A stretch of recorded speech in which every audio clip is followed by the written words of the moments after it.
estuvo de cumpleaños, ¿verdad?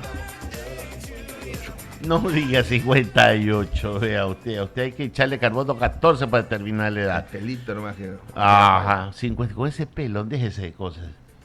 Póngale Happy Birthday, pues sirve para algo. Feliz cumpleaños atrasado, mi querido Fausto. Gracias. Bienvenido a la mesa de diálogo. Mire, tenemos... ¿Cómo lo abrimos? ¿Cómo lo recibimos hoy día con Andrea González? Sí, muy bien, felices. ¿Sabe qué, Fausto? Se ha mandado una reforma tributaria. Hay nuevamente una amnistía tributaria. ¿A qué estamos jugando? Mira, no hay plata para el año 2024. El déficit fiscal es enorme, no es nuevo. O sea, todos los candidatos, y Andrea estuvo ahí Pero también. resulta que la excepción es la regla general Sí, últimamente. pero el tema es que no es una novedad que no hay plata, no es una novedad que tienes un déficit fiscal para este año más de 4.500. Claro, 4.500 millones este año, el año siguiente 5.500, te falta plata. Y te falta plata no solamente en impuestos, te falta plata en petróleo. Entonces la amnistía tributaria sí es un tema que ocurrió en el 2008, ocurrió en el 2015, ocurrió en el 2018, y entonces ya hay un saldo todavía pendiente por ahí que le puede servir al gobierno. Quizás unos 500 millones de dólares le puede aportar esa amnistía tributaria que puede ayudarle al arranque del gobierno, ¿no? Ya. ¿Qué otras novedades encuentras tú en la reforma tributaria? Y te digo con la velocidad de que lo hayas leído de la noche a la mañana, porque esto fue remitido a sede legislativa como a las 11 y pico de la noche. Sí, pero desde las 8 de la noche estaban ya circulando los borradores, pero no era el oficial. Y el oficial hay que leerlo con más detenimiento. Hay cosas que sonaban bien, el tema de bajar del 12 al 5% el IVA para la construcción. Total, eso quedó cambiado un poco diciendo, bueno, para los promotores inmobiliarios que hagan la inversión y que después le hacemos el rebate, la devolución también. Entonces, eso ahí te dice, bueno, ¿y será que en verdad van a poderle trasladar esa ventaja del ahorro del impuesto de valor agregado en la construcción a los compradores finales? Entonces, te queda un poco la duda. Me hubiera gustado. Pero lagarto que traga no vomita es una expresión popular, claro. Y la demora que ha sido en devolver los IVA en el pasado, imagínate en esto, nadie cree. Entonces es como complicado decir que eso puede dinamizar. Yo hubiera preferido que me digan cualquier cosa de la construcción que tú quieras comprar para tu casa y remodelarla, hazlo ahora, entonces puedes hacer un poco de actividad y contrataba gente, mano de obra no calificada, albañiles y cosas así para poder trabajar, pero eso no ocurrió. De ahí hay otras cosas que tratan de ser interesantes, cumpliendo la palabra empeñada por el presidente de la República, el darle ventajas tributarias a las empresas que contraten personas menores, jóvenes, digamos, ¿no? Por ahí también parece que es hacia algunos privados de libertad también que puedan reincorporarse a la vida normal, y entonces eso podría ser algún tema interesante. Hay cosas que discutir, autorretención del 3% para los grupos económicos grandes. Supongo que eso quiere decir que hagas tú la retención del 3% y que sea el valor mínimo que puedas pagar en impuesto a la renta, y quizás con eso te quedas ya para el resto Fausto, del año. pero no estamos curando una leucemia con una finalín. Sí, el tema es grave, el tema es grave y no es necesariamente ahí el problema. ¿Cuál es el problema? El problema es que en el ingreso permanente, que es el impuesto, y el gasto permanente están como en equilibrio, más o menos en equilibrio. Mal contabilizado, pero en equilibrio. ¿Y dónde dónde se te hace la brecha de esos 4.500 millones de dólares? En el gasto no permanente y en el ingreso no permanente. Entonces, quiere decir que gastas mucho más y te ingresa poca plata por el petróleo. Entonces, ¿qué es lo que tienes que hacer? Lamentablemente hay que trabajar en el tema de la focalización. Hay que enfocarse en ese tema que no nos gusta porque al final saca gente a las calles, ¿no? Ayer yo conversaba con alguien muy entendido en el tema y dice que no está haciendo nada de lo que debería hacer. Y pero tiene 4 días, ¿no? A ver, sí, pero el tema es que podía haber vuelto a poner en vigencia el decreto que derogó Lazo y que lo hizo Lenín Moreno con el tema de los subsidios de los combustibles. Era facilito. Pongo de nuevo en vigencia ese decreto. Y ahí teníamos liquidez, no inmediata, pero sí muy, muy rápido. Pero eso tiene un costo político. ¿Eso puede hacerlo, sí o no? Lo puede hacer, y hay momentos oportunos, porque no estás con un precio de petróleo de 120.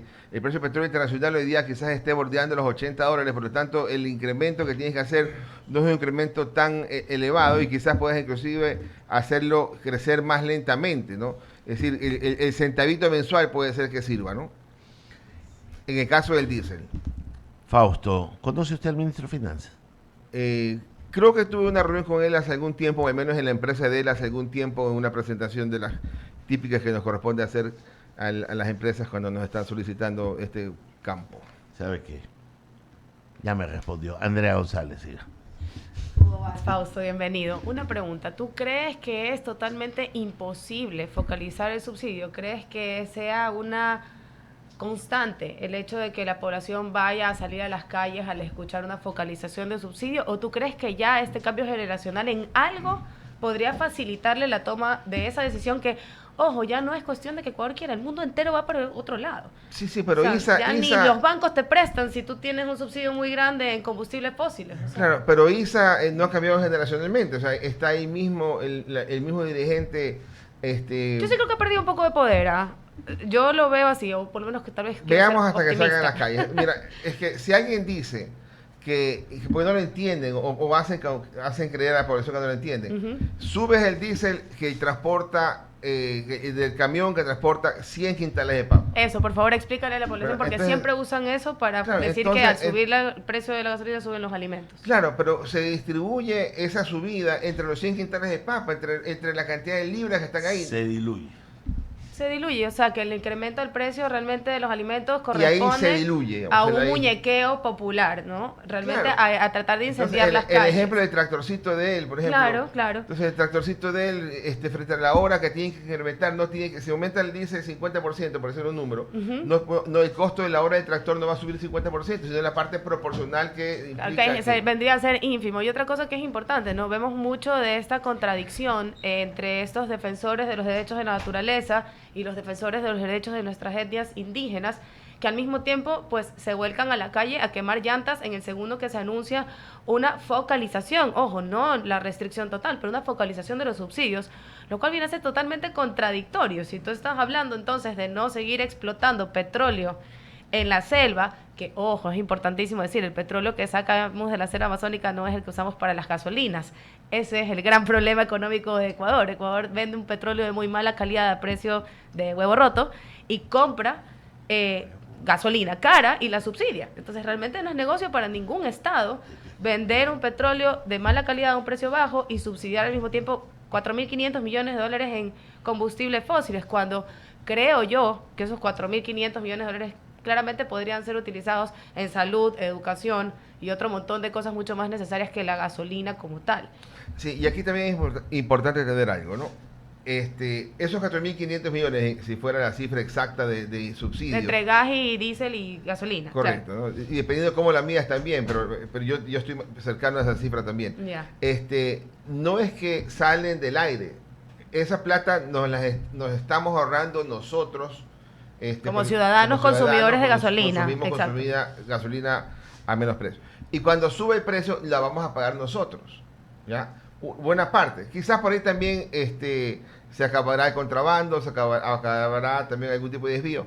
Y nos va a costar plata que trasladaremos del sector privado que usa el combustible hacia el sector público. Eso es cierto. Pero también eso es positivo. ¿Por qué? Porque la otra manera es, estás dándole subsidio a quien no lo necesita. Exactamente. Entonces, el que puede pagar lo que lo pague. Y encima la recaudación de impuestos que viene con pagar el valor. Y una cosa que analizamos mucho con la gente que habla del tema de energías renovables, es esta competencia desleal que tiene el chico emprendedor que quiere venir a Ecuador a poner, por ejemplo, un sistema de paneles solares para una empresa empacadora de atún, una empresa camaronera, y tiene que competir, pues, con el diésel subsidiado del Estado ecuatoriano. Es una competencia desleal, porque el precio con el que yo te podría comparar, entonces tú como empresa, yo te sacaría cálculos y te digo, mira, tú estás usando 100 litros de diésel, pero si tú me compras mis paneles solares, te ahorras esto, incluso puedes venderlo como una marca sostenible que tiene cero huella de carbono, y el empresario te dice, no me da, porque a mí me sale tan barato comprar este diésel porque lo subsidia el Estado ecuatoriano, que tu negocio no es realmente algo que me llame la atención. Entonces, también hablamos de esta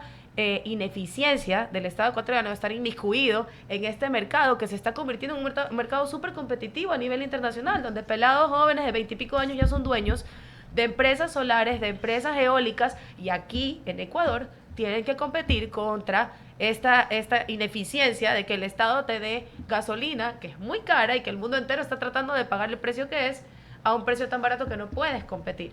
Claro, y la tendencia del precio internacional del petróleo todavía no está clara. O es el 80 que tenemos hoy día, o será 150 por los conflictos bélicos, o dónde va a estar. Hace 4 años decíamos, mira, va a estar como en $50, y quizás el precio que teníamos fijado era adecuado para los $50, pero con el precio actual, no es así. Entonces hay que ir trabajándolo. El tema de los subsidios de combustibles es de los más importantes que tiene que el gobierno enfrentar. El otro tema también es ver cómo le pone ritmo al cierre del bloque 43. ¿Será que lo hace muy rápido como quería? ¿Será que lo hace un poco más lento? Yo debería hacer un canje para ese desmantelamiento. Creo que hay probabilidades. Un canje tipo como el de Galápagos. De ese tipo. Para desmantelar. O sea, solo para el desmantelamiento, que puede hacerlo a través de una COP. No sé quiénes van a ir de nuestros representantes a la COP. Tengo entendido que la nueva ministra de Medio Ambiente va a ir. Debería ser un tema que lleve a la mesa.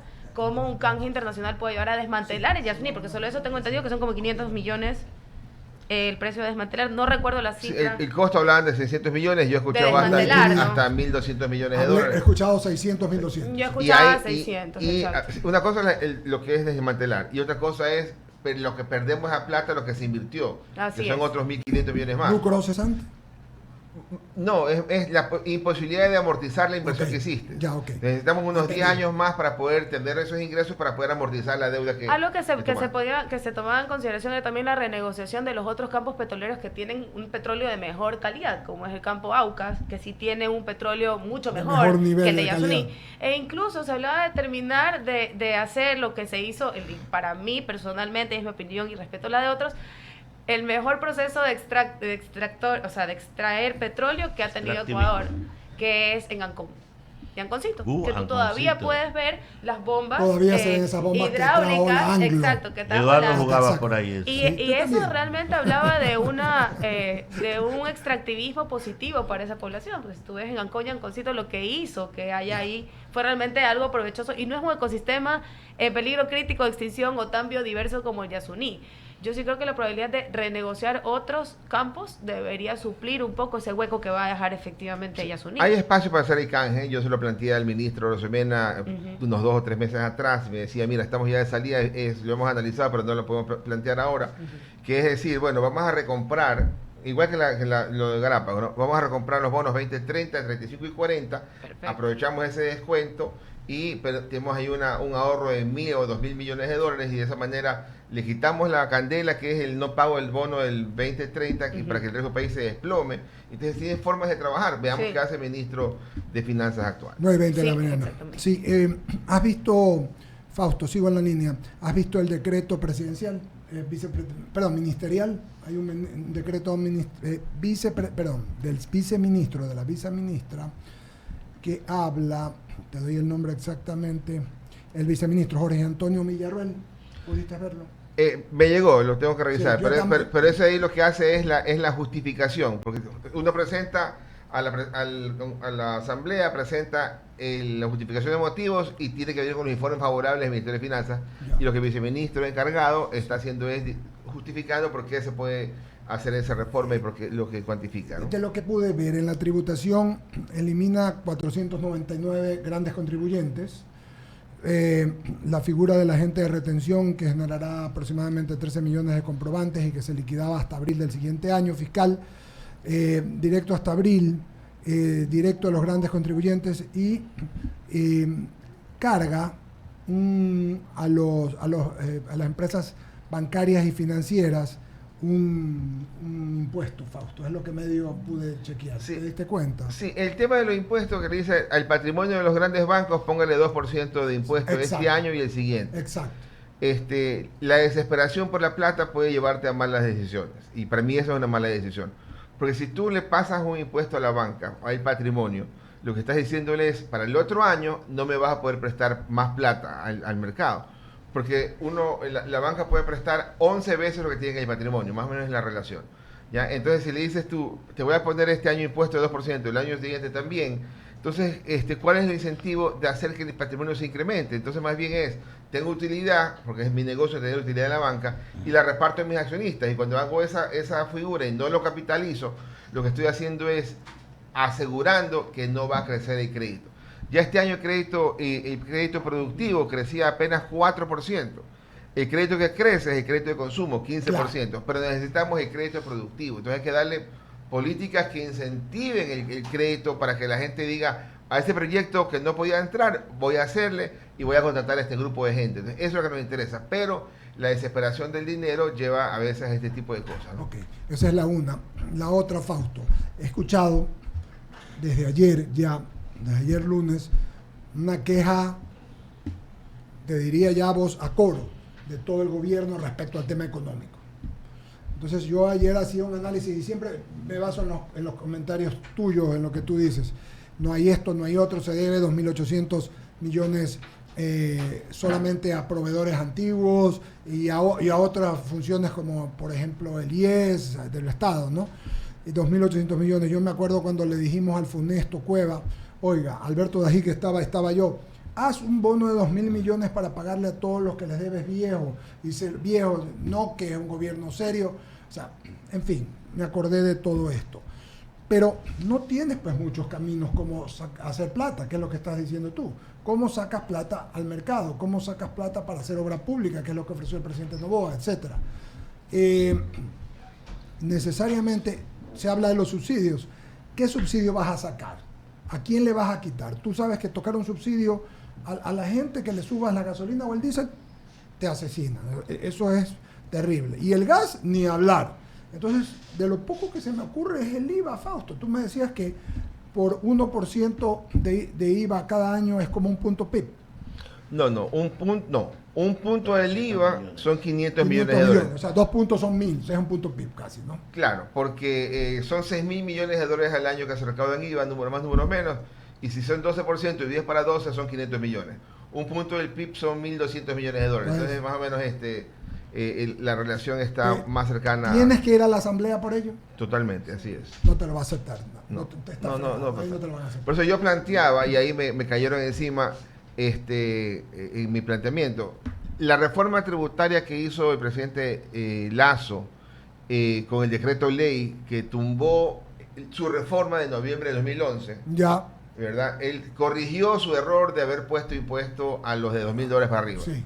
Entonces que llegue a la asamblea, que tiene que ratificarlo y que lo elimine, ¿verdad? Entonces de esa manera vuelves a tener ese nivel de ingreso importante, que es entre 300 millones, una cosa, de un segmento poblacional que tiene que pagar también, y que ojalá lo pague, ojalá hubiera sido que pague lentamente ese incremento, se lo pusieron muy de golpe, pero hay otra opción también. Oye, Eduardo, te pregunto. Dale. La cabeza de la fiscal vale 2 puntos del IVA.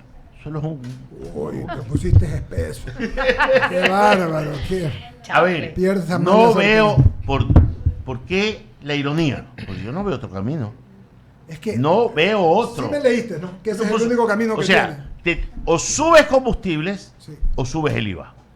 tiene. Pero plata rápido no tienes otra manera. No hay otra. No puedes No hay inventar otra. el agua tibia. Combustibles es un decreto, ¿no? Es un Claro. decreto. Eso viene directamente del Ejecutivo. Claro, Directo. el Ejecutivo Pero dice- es más incendio social los combustibles que el IVA. Y no- Totalmente. Yo sí, pero también pienso lo mismo. depende también cómo si vas a tú a dar vas a tener 2.000 millones de dólares de ahorro en el tema de los combustibles y le entregas 500 millones a los sectores críticos, 1.000 millones a los sectores críticos de seguridad y de salud, entonces puede ser que pase.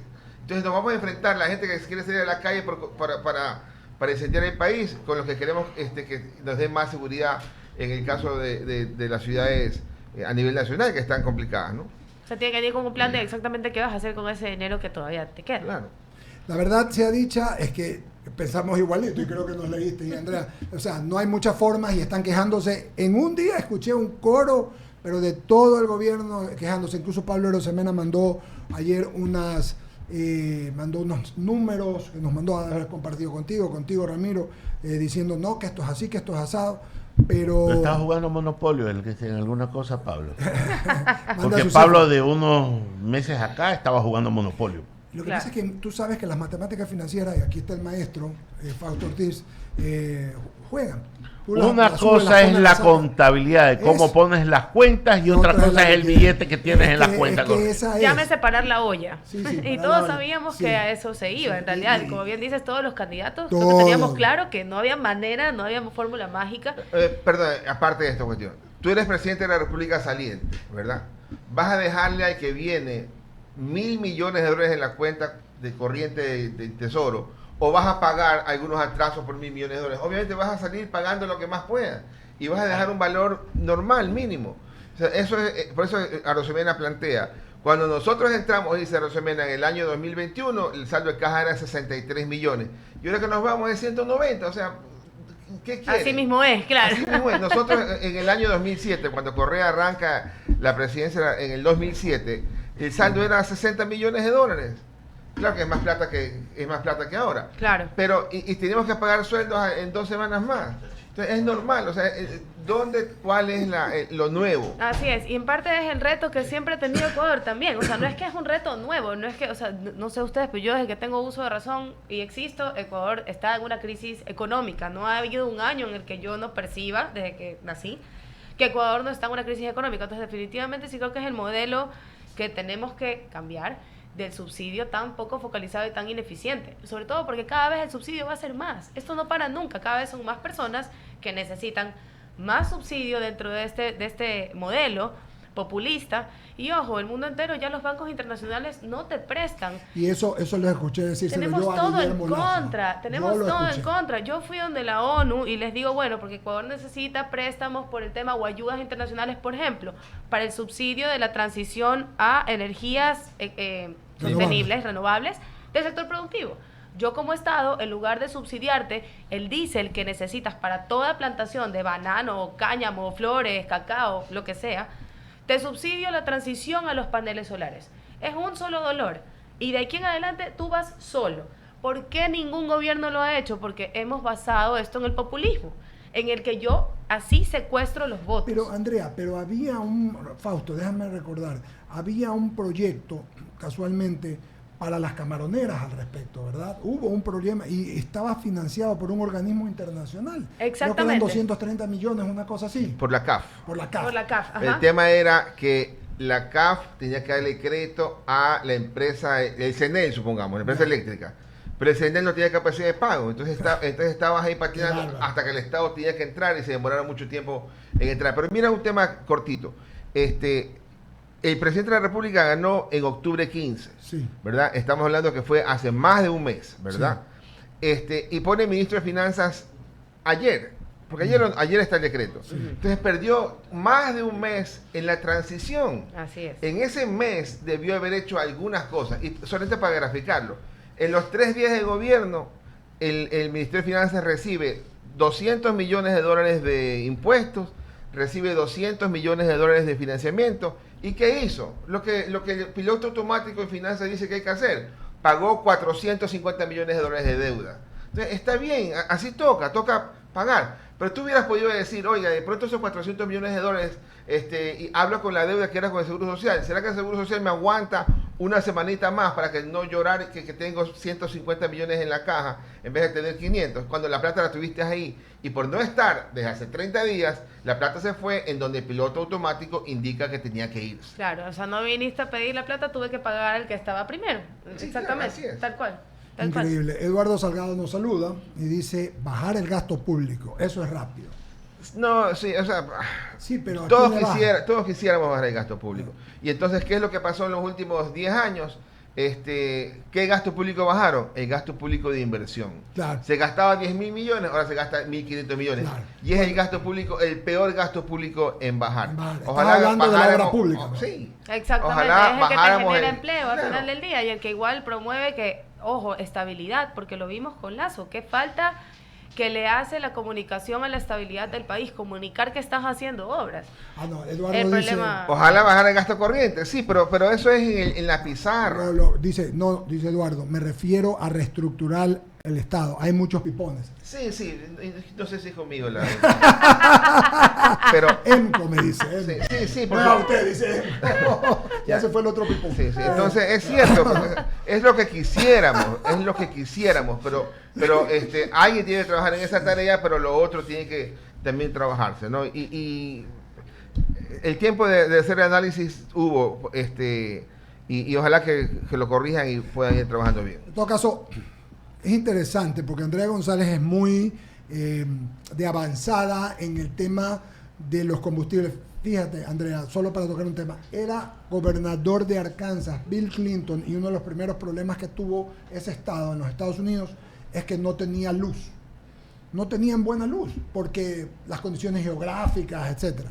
Y entonces, ¿qué hizo? Siendo gobernador, tuvo la buena idea de comprarle el Estado, a cada casa paneles solares. Y se los comenzó a debitar en su planilla de luz. Conclusión, 10 años después, Arkansas es un estado que tiene, 20 años después es un estado que tiene su energía limpia. Así es, incluso lo que venden a otros estados. O sea, yo entiendo que Andrea va mucho por eso, tú y yo, Fausto, vamos, pero la tenemos que entender, porque por ejemplo ese canje que habla Andrea, del que hablas tú, que se lo has propuesto Pablo Arosemena cuando era ministro, sería interesante, pues, ¿no? Sería un tema interesante de poder... Sí, es una ventana que está ahí que se puede aprovechar, ojalá no hubiera ese espacio para aprovechar, que el riesgo de país estuviera más abajo, pero dado que está tan alto, entonces hay que aprovechar. Mira que el gobierno de Correa quiso hacerlo en una figura como que tú planteas con lo de Clinton, a la ecuatoriana, a la chola, ¿verdad? El tema de las cocinas de inducción. Entonces regaló y vendió por todos lados las cocinas de inducción. Por ahí algunas están usadas como escritorio de trabajo. ¿Verdad? ¿Por qué? Porque no tuvo el siguiente paso, que era poner el gas a precio real. Entonces, para obligar a que realmente sea útil y eficiente, que tengas una... Entonces, si yo estoy cocinando con mi cocina eléctrica y tengo un cablecito al alambre principal de electricidad y que no pago luz, entonces ¿por qué voy a cambiarme a la eléctrica y el gas está más barato? Entonces hay que corregir, hay cosas que hay que hacerlas completas, pero el tema del subsidio del diésel es enorme. Se consumen anualmente 1.580 millones de galones de diésel. Hace 3 años se consumían 1.350 millones, o sea, ha incrementado más de 200 millones en unos 2 años acá. Y eso va a seguir. Sí, pero cuando la economía está estancada, porque hoy día estamos en el tamaño del año 2018. Pero el consumo de los... sube. Sí, entonces, exacto. Hay una alerta ahí que algo está pasando. Y aparte a nivel internacional es muy difícil que Ecuador reciba algún tipo de crédito o préstamo, y me tocó, ¿no? Porque uno llega con esta idea de ir a los organismos internacionales y decirle, pero mira, Ecuador es un país en vías de desarrollo, pequeño, ¿qué le falta? Dicen, sí, es un país en vías de desarrollo, pero no es considerado un país de escasos recursos. Ustedes no tienen escasos recursos y su salario básico es tan alto a nivel mundial que ustedes no entran dentro de lo que, por ejemplo, la ONU considera países de escasos recursos, ¿no? Somos un país en vías de desarrollo, entonces... Capacidad de regalar más de 5.000 millones de dólares en subsidios. Claro, ¿no? entonces un país en vías de desarrollo, y esto me lo pusieron ellos a mí, un país en vías de desarrollo que tiene para subsidiar 4.500 millones de dólares en gasolinas y en combustibles fósiles, que en este momento ya ningún banco internacional ni siquiera te presta o te auspicia, ¿a cuenta de que me viene a pedir a mi ayuda en salud y educación? Porque no es que ustedes no tienen los 4.500 millones, es que ustedes están decidiendo utilizar esos 4.500 millones para hacer gasolina y gas barato en lugar de darle prioridad a la salud, a la educación, a la seguridad. SLAP. Entonces es súper difícil para Ecuador conseguir, por ejemplo, un crédito para el niño o muchas cosas que se nos podrían aperturar por este subsidio tan gordo que se tiene a los combustibles fósiles. Es decir, hay probabilidades que a Ecuador se le abran muchas maneras de subvencionar este hueco a nivel internacional si deja de subsidiar los combustibles fósiles. No se le cargue. No se haga el favor. No se cargue, o sea, dijo el hombre. Gordo, obeso, estado obeso, y me miran a mí. No, pues ya, vamos a tener que tomar cartas en el asunto. Nos han dado a todos, hermano. Hoy día vinieron con el café está doble hoy día, parece, literalmente. A ver, pero es lo que dice Andrea González, es muy real. Yo hice una bromita ahorita, pero porque Fausto hizo un gesto, pero es muy real. Es muy real. Es muy real. Yo lo escuché al presidente Lasso decirme una vez, no están prestando a los países que no hagan la transición, sigan con los combustibles óseos, o sea, fósiles. Es difícil, es difícil. Tú has visto, por ejemplo, Fausto, Andrea, que el tema de los carros eléctricos que se anunció con tanta fuerza, yo por concepto tengo carros híbridos, ya desde hace años. Ya, y me siento porque siento consecuencia con la naturaleza, yo siento con el ambiente, con el medio ambiente, y me gusta además porque te ahorras gasolina y no molestan, pero no he visto el match. Lento, o sea, va es lento. muy lento. Porque tenemos subsidios. Claro. Claro, esa es la pregunta. La competencia es totalmente injusta. Entonces se vienen y te dicen una cosa, otra cosa. Pero bueno, Fausto Ortiz también habló del tema de lo del 2% a los bancos. Es decir, ¿tú crees que eso lo van a trasladar al consumidor o va a Se les va a bajar? impactar con restricción de crecimiento de crédito. Y es terrible. Un país que necesita crecer no puede sentir restricción en el crédito. Debe aumentar el crédito. Fausto, muchísimas gracias, A querido ustedes. amigo. Te damos un abrazo y vamos a ir al corte comercial. Tenemos a Mario Pazmiño en la última entrevista de la mañana con Andrea, ya partió Ramiro, estamos con Andrea González aquí. Vamos, por favor, y regresamos. Gracias, Fausto.